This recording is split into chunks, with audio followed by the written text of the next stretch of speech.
first time we have Paul Coletti, outstanding viola player and professor from Los Angeles, from Colburn Institute. Anyway, I'm so happy to introduce my friend Paul Coletti to conduct this masterclass.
To stop you before the end, but let's discuss some things right away. It's beautiful playing, lovely playing. You're a wonderful player. Obviously very musical. Obviously you have a lot that you feel in this. I could immediately feel that this is melancholy for you. You're playing it in a clearly with certain amount of regrets in life. And of course this is correct. This is exactly, I always considered this the autumn sonata. For me, I have a very clear image since I was a child of this piece, because in the second classical music concert I ever heard in my whole life, in the second classical music concert I heard in my whole life, it was with the Arpeggione in a concert hall in Edinburgh, Scotland. And it was only the second concert. The first concert I ever went to was Johannes Brahms' C minor piano quartet with, the pianist was Hans Gall. Hans Gall had been a piano student of Brahms. So my first concert ever as an 8-year-old child in Edinburgh, Scotland, was with this amazing person who had studied on Brahms, and he spoke about the bullet into the head and the first note of the C minor and blah, blah, blah. And I was shocked as a child because I didn't know music had violence like that. I never understood that because Brahms had taken 20 years to write the piece and he was so upset. And the second time I heard a classical music concert was this, and I showed up late with my father. My father said, "Paul, we have to go to a concert. You have to," because I had grown up with big band and jazz not working. Sorry, I will shout. Yeah. No, I need to Fix it. Yeah, come here. Oh, goodbye.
So this was the first, my second concert was this I went with my dad.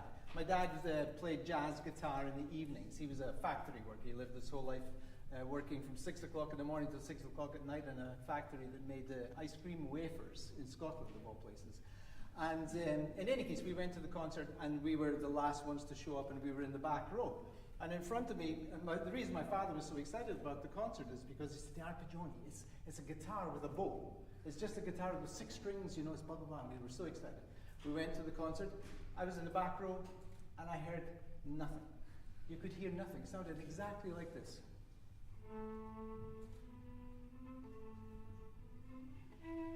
I couldn't hear anything. And I looked at my father, and we kept looking, and after about 30 seconds, I broke out into hysterical laughter. I couldn't believe what I was hearing. I didn't know how to react to it. I was a child and I didn't know what to do. We had to leave the concert hall because I couldn't stop laughing. Couldn't stop laughing. It was so shocking to me. I had no idea that there were sounds like that. I grew up with the Beatles and Rolling Stones and Glenn Miller Big Band. Lots of noise. And this was shocking. So the first thing you have to understand is the actual instrument. It just has no sound at all. It's beautiful. But unless you're close up, you will not hear it in the concert hall. So that made me realize as I became a viola player that this piece is actually very well designed for the viola. The cello can be very rich and gorgeous, of course, but it's really the viola personality that fits to this, the melancholy. Now, you started, and it was very beautiful. You play wonderfully. I like all of your decisions. They're all correct. I agree with them all. But I do think this is an Allegro moderato, not Andante moderato. I don't see the advantage of that because the second movement is adagio and the third movement is allegretto. So you have to have three clear distinctions in tempo. Could we just try just a little faster? Anyway, yeah. I think.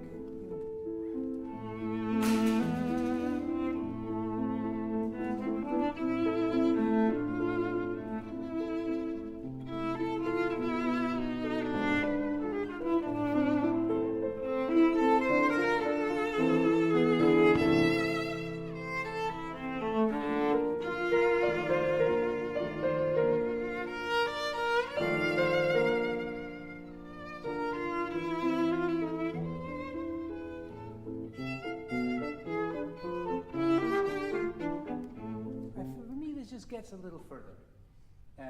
Did you have a reason why you took it so beautifully slowly? Could you try it just a little faster? So just allow it to flow.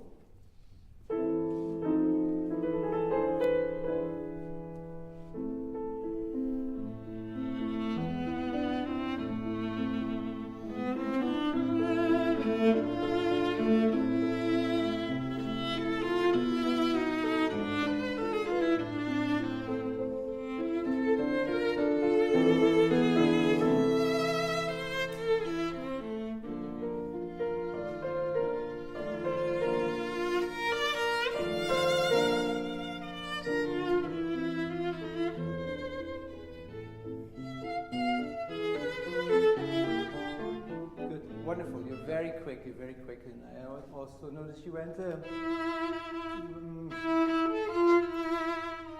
You were fingering this. Can I play with you at the beginning where I come? Okay.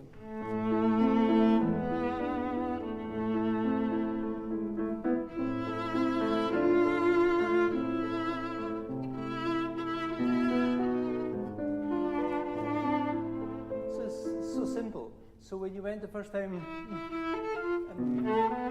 sorry.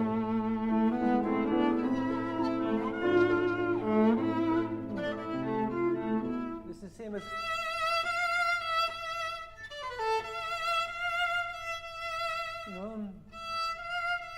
everywhere the E and the F. In this piece it comes nearly 8 times. E, F, E. And so each time the F is tension and the E is the relaxation. So if you make a big shift to the F, you're changing color in the middle of the DNA strand. I know most people are doing this, but I think most people are not thinking when you do this. It's not advantageous to the music. So, okay, when you get to the next EF, here, appoggiatura,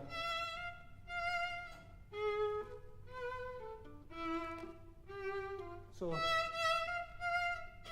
there needs a little separation note, but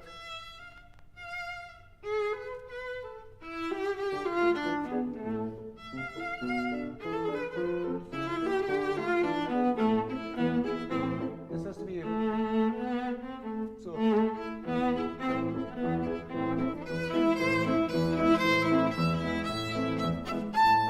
Go right to the end, right to the end, right through. Can we go right through like a?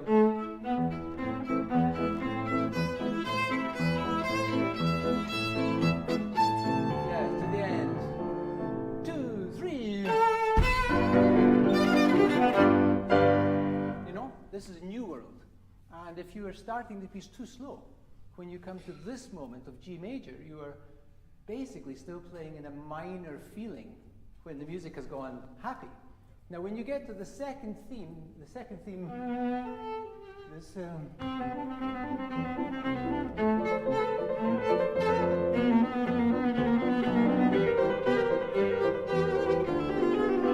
so this part, you have again.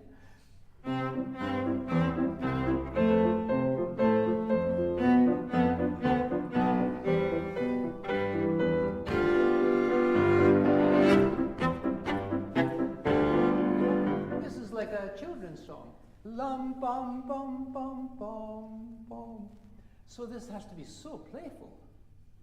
If it's too melancholy, melancholy is not here anymore. This is like, for me, like when I heard this first performance, you know, with the Arpeggione. The sound was really beautiful, I have to say, one of the most beautiful sounds, if you could hear it.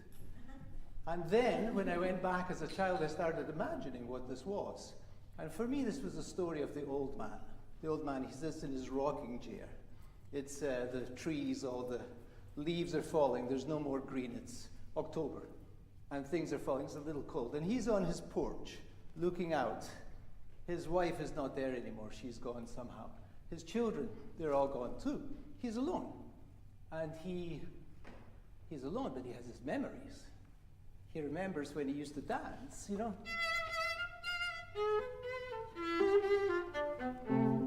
Thank you. He remembers his childhood.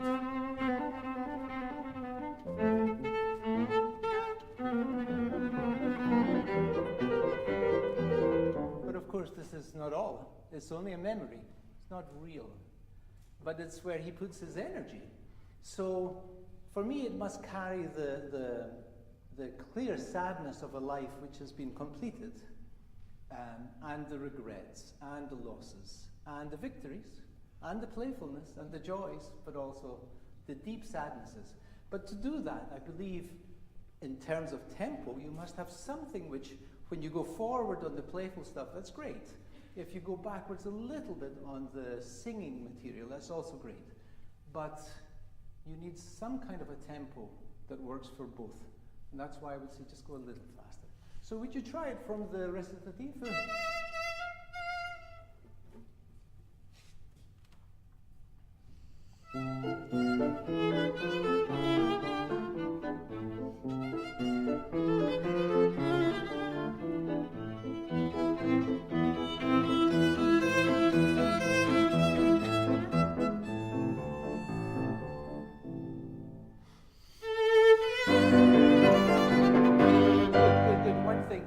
To play loud here. Loud is here.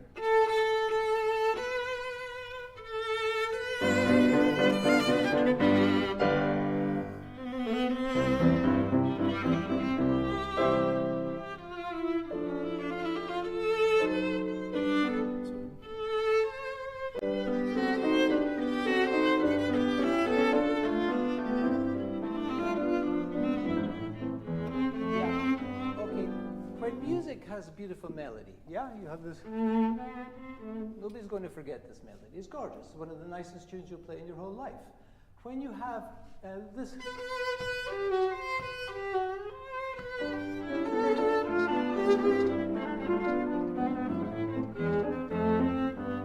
To here. The other stuff is just, I'm going from this place to that place. This is not important music. La da da dee da da dee dee da da da da da da da. Now we've arrived again. You played that very interestingly. It's not interesting. Play the interesting stuff interestingly, and the rest, sometimes you just travel. You're just moving from one place to another. So yes, there are changes, like if it goes a little slower.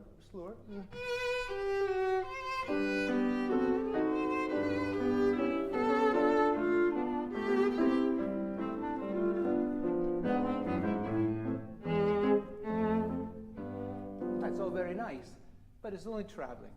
Traveling, when you travel, don't stop at every, every bus stop to look at the lovely flowers or something. Just keep going until the destination.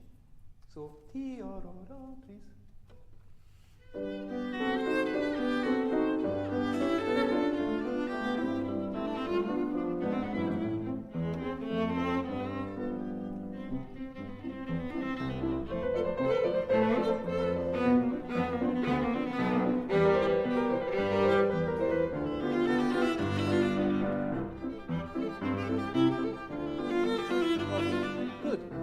Say one more thing. I've said this to many people, but this is just simply how it is. Here, this is playful. You would agree, right? It's like a child's song or something like this. What do you think? Something like this. Okay. So you smile now when you say, but when you play, you're so serious. You're like this, like really like. Now, this I can't understand because the music and what you understand of the music says playful. You understand it intellectually. You understand it with your heart, but you play like it's very sad. You show the audience that you think it's very sad when you play here. I grew up with teachers who said, never show an expression in anything you do. I'm totally opposite to that. I don't agree with that at all. I think you should express yourself always. In this place, it's very playful. You should show that.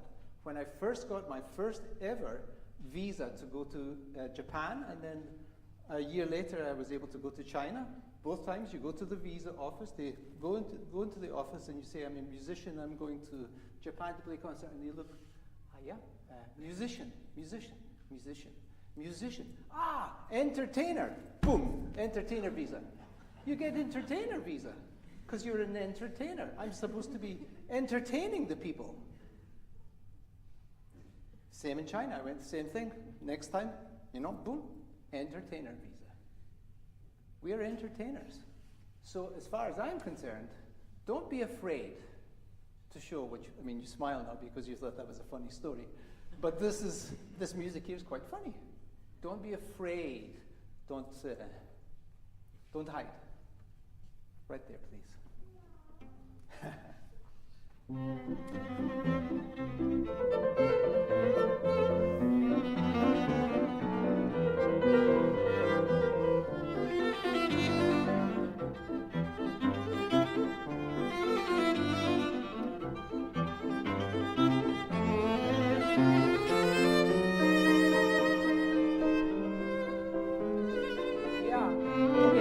Sorry. One more thing I have to say. You when you reach your goal, to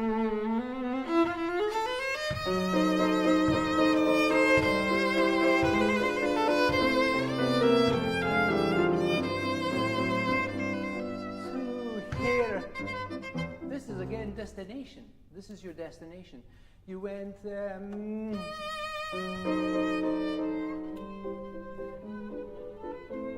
It's not over. La, da, da, la, dee,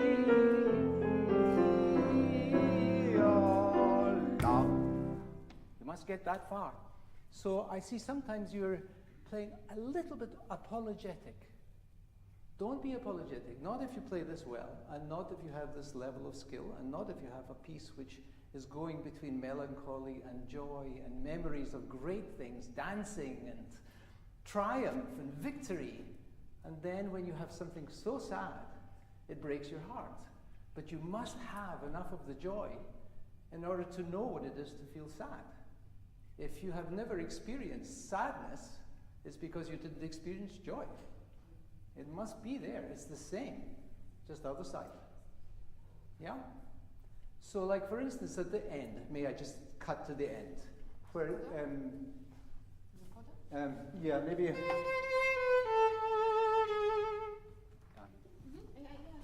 Yeah, great. Go ahead.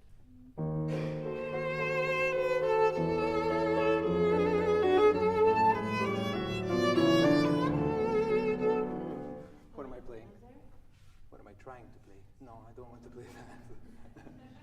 I want to play this. This one. 4 bars before the coda. This one.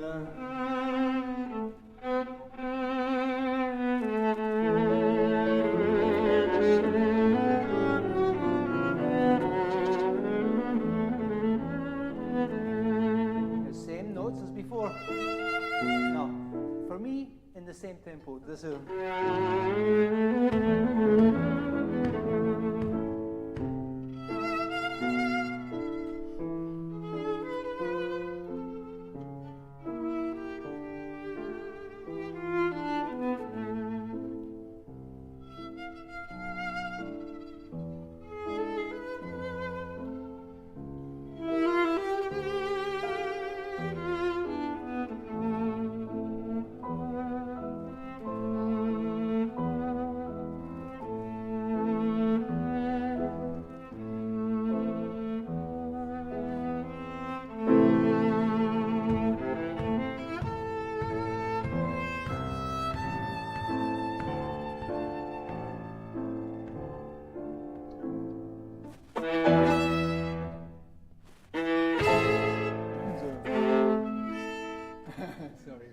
of tune.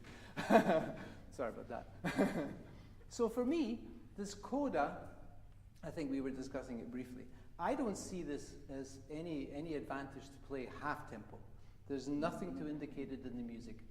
There are good traditions and there are bad traditions. When I was a child, everybody smoked cigarettes. My mother smoked cigarettes. She went to the doctor when she was pregnant with me because she was worried about the birth. And the doctor said, please smoke cigarettes. 20 cigarettes a day will calm your nerves, Mrs. Coletti. Okay? This is like I was born in 1959. So in 1959, the doctors thought this was a brilliant idea to smoke cigarettes. That was a tradition in Scotland, not a good tradition, definitely not. This one, to play, if it happens half tempo, yeah? If you go, yes, you can't dance anymore, understood. But that would mean I would play,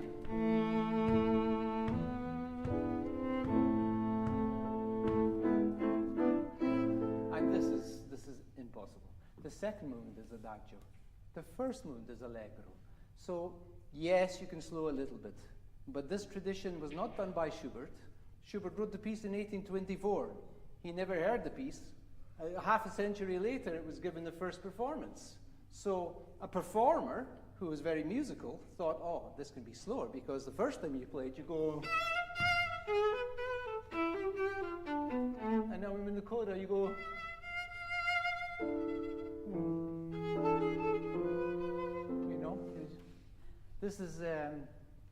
This is clearly the sadness. The old man realized he can no longer dance.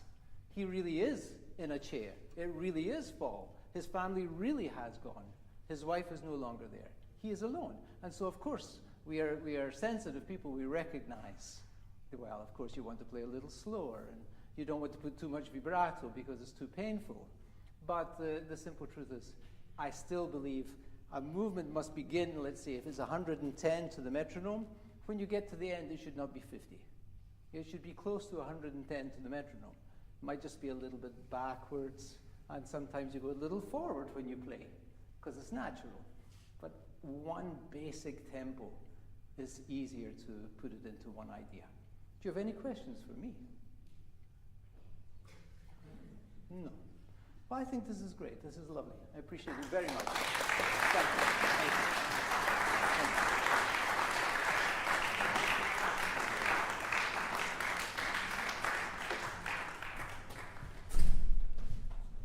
Well done, Natanel. Bravo.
Bravo, Tom.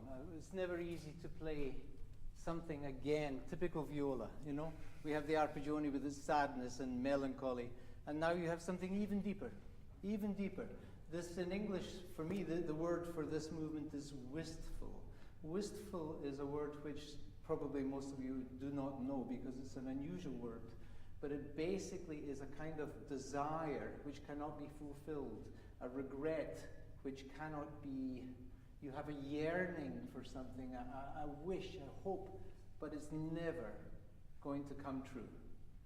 It's a tremendous loss, a loss which you would walk in the park or something and you would have a wistful feel in you. It's a very unusual feeling, but we all have felt it. We all know this feeling.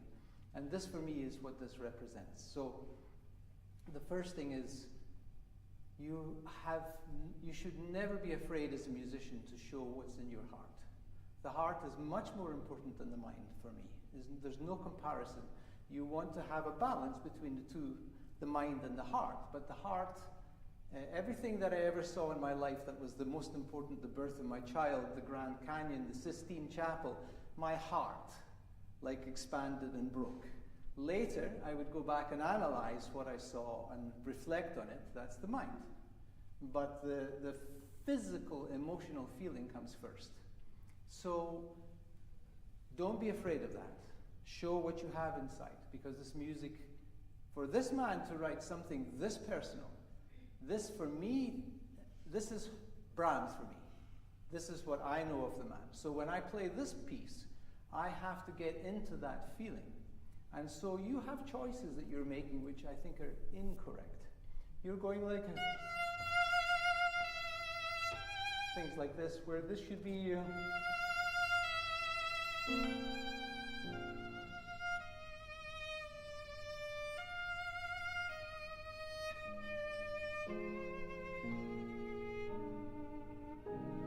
know, because that hurts like crazy inside.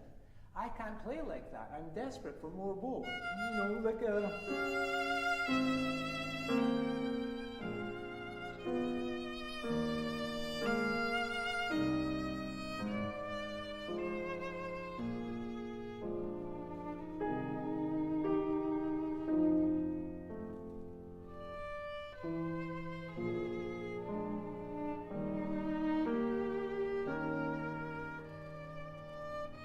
This is the top of the phrase. This is less,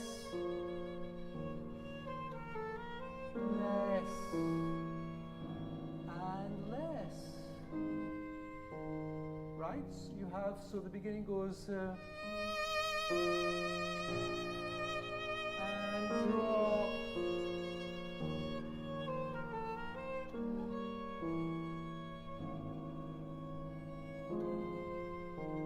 So you have la, la, disappointment, la, la, another disappointment, surrender, acceptance. So you must have enough to start. Now, in addition to that, there's one huge issue. What's the time signature of this piece? 2/4. Yeah, 2/4, 2/4. What does that mean? How many beats are in the bar? 2 beats. 2 beats, right? Yeah. Not 4. Mm-hmm. So if I hear 1, 2, 3, 4, 1, can't be right. Mm-hmm. He could have written 4 anything, but he wrote 2. So the tempo's wrong. Mm-hmm. If you can control your bow at that tempo, then please go ahead. But I think you will find enormous problems. I would also recommend that you follow the phrasing as much as is humanly possible, because the phrasing forces you to fight to get there, and that for me is the feeling that Brahms was feeling. You see, somebody agrees with me. You see? I would try that. Could you start again? So a little bit with a, like, T, something that has a 2 in it, and start with enough power so you can drop.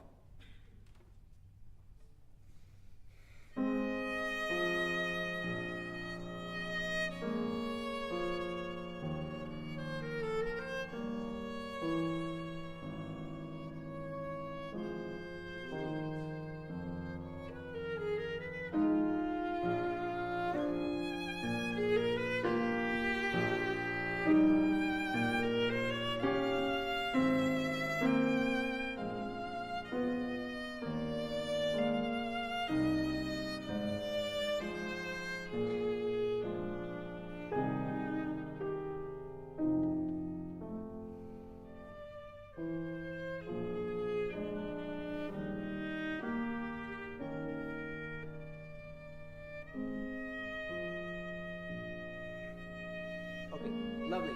Wonderful. Wonderful. Way, way better than the first time. But now why do you want to do that? Nobody's going to hear that.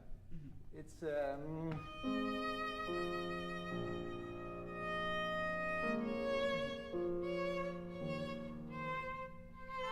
it adds to the pathos. If you go la on the viola and you play the same note again, la, in the hall they end up hearing one note with bad articulation. Change the bow. The other thing about this is very difficult, okay? I spent years trying to learn how to play this opening. Because, of course, you have, well, if you're subdividing in 4, you're going 1, 2, 3, then have to go. Yes? So if I want to get back to this point, and if you're nervous, you will want to get back to that point. So if I go 1, 2, 3, the most I could go back would be that much to be able to have the same color. So either you go like this, and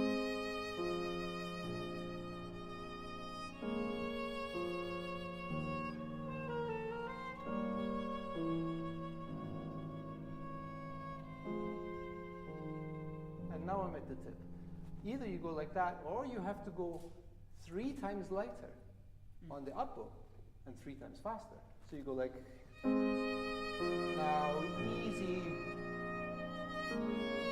and already it's a different color. And that's why you spend hours trying to make that color, because it has to go distance 3 times, and it has to be a third less in order to be at the same level. Very complicated. So I would practice like 1, 2, 3, 4, 1, 2, 3, 4, 1, 2, 3, 4, as one idea, and then find a way to be able to go like,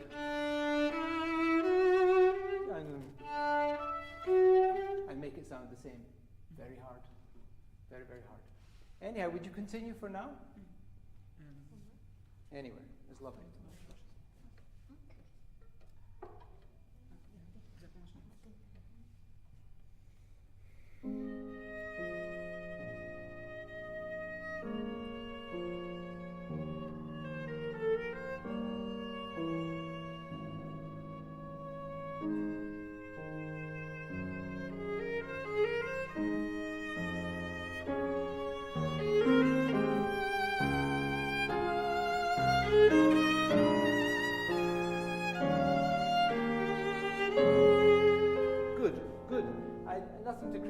Nothing to criticize, but all shifts on the viola are easier on the opposite bow.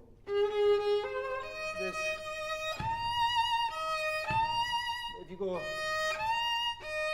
you get blocked.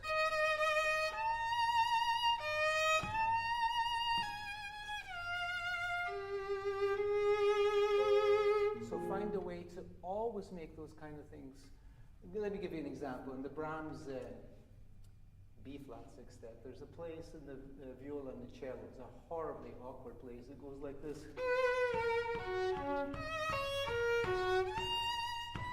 And you have to hit this pitch. And the way I played it is very difficult. If you play up bow,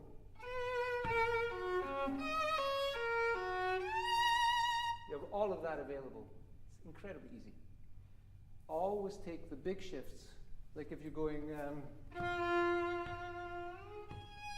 easy, if you go like this, very hard.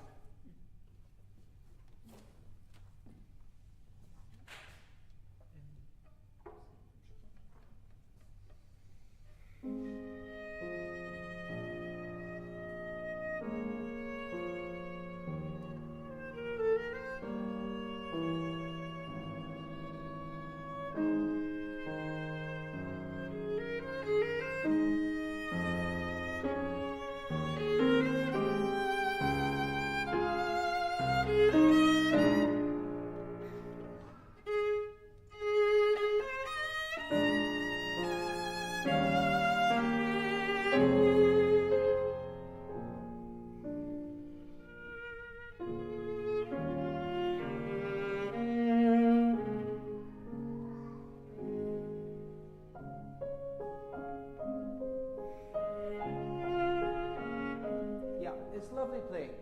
But for my taste, you must learn that a viola player will never play too loud. It's simply not possible. Unless you have a Strad or a Guarneri and there's only like 10 of those, you know, I think you have to play louder. This is core, it's written for clarinet. Clarinet has a core, you know, you put the orchestra, you have 12 violists in the viola section and one clarinet solo. You hear the clarinet. It's just, this is how it works. So you have this core. At least take that much. Now it was less. Again, you need something.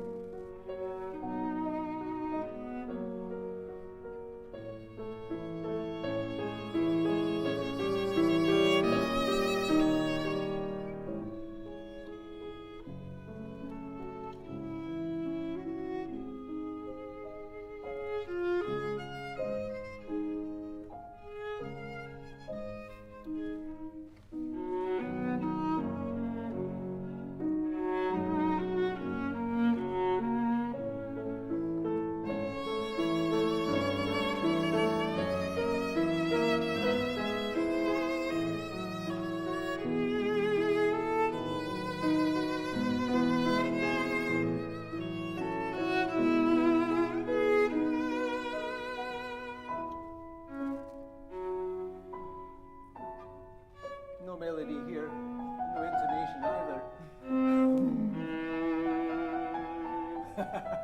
No intonation either, yes. It's, you have to practice in life. When you stop practicing, you sound like this. Be careful. Please, if you give it core.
Melody, play with some guts, yeah? Viola sound.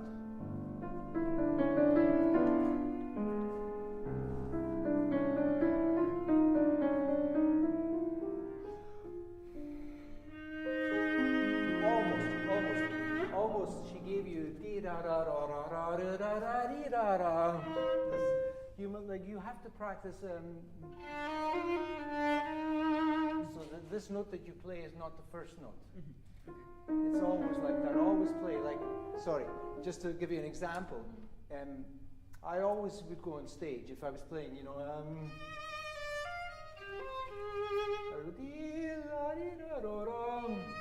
And I'd catch it. Like my piece had already begun. I never, like, if I go like this has already happened. I go like and I join in. That way you are already in movement. The example of that, I have to say, when I was living in Switzerland, in Bern, Switzerland, they have a park, fantastic park. And there was a river. They used to go along the river, and everyone in the weekends in the old days used to take their clothes off at one side of the river, jump into the river, and get to the other end. They had their clothes again, and they would sunbathe. And the first time I went, it was fantastic. And they said, "We'll catch you. We'll be coming down the river. As soon as you see us, you just jump in the water." I said, "Great." So they're coming down the river, and they get there, and I jump, and they were like 100 yards in front of me. And I ended up going down the whole river alone. I was terrified. Because once the river is moving, you have to jump here to be able to catch this moment. The river doesn't stop. This is the same thing. You must be in the flow before, not waiting for your great moment.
you finish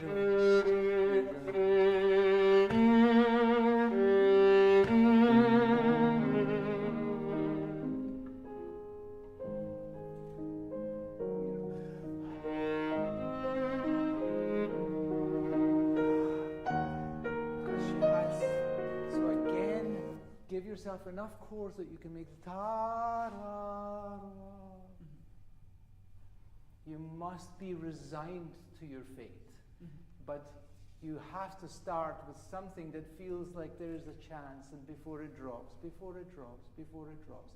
This piece always goes down. It starts high, goes down. Some pieces start here and go up. Mozart a lot of the time. This piece, you start here and boom, you're always descending into depression at every moment. Sadness. So give yourself a chance so that everyone else also, they might not recognize what's happening, but they will feel this and this. And that's what the music is. It's a descent into wistfulness. Just towards the end, please.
Well, see, this is wonderful. Now people can see your heart.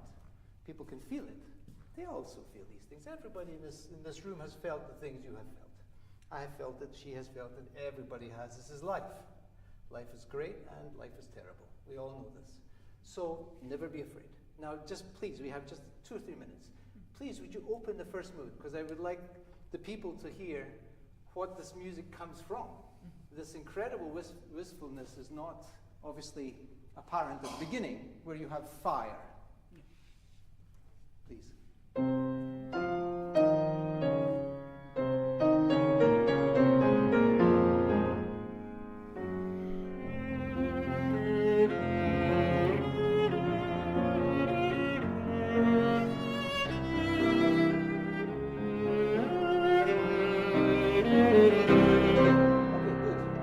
First of all, I cannot understand when you start on an upbow, okay? Because this is it's a downbeat, and if you're making an accent on the F, you're making a false accent, because on the C, play this chord, please, the first chord. Do you hear the F? It's already established. It's already established. It's F. So to make a false accent on the second bar is a big mistake. Okay. It's a down bow. It could be played on an up bow, but it wouldn't be as good. It's simply. This is con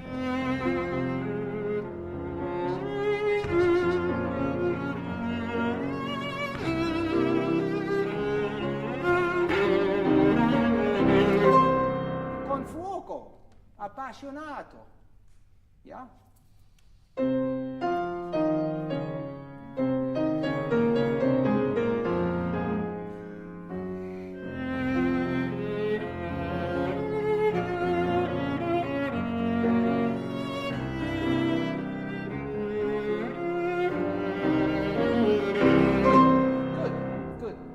Say con fuoco, with fire, because passion is fire.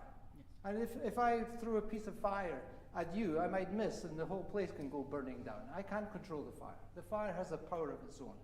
So if you go 1, it cannot win. It cannot win because passion doesn't work like that. Passion is out of control, as fire usually is. And out of control would be a good idea here. This, because look at the range. Here you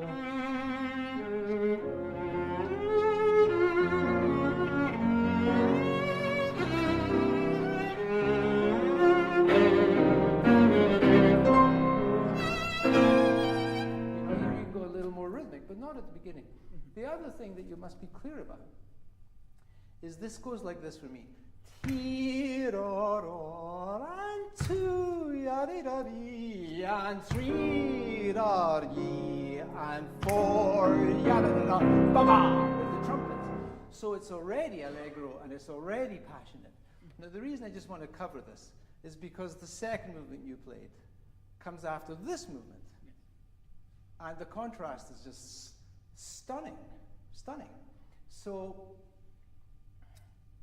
I would develop a more aggressive way of playing this one and a much more gentle way of playing the other one, but watch the tempos. The second movement needs to be faster.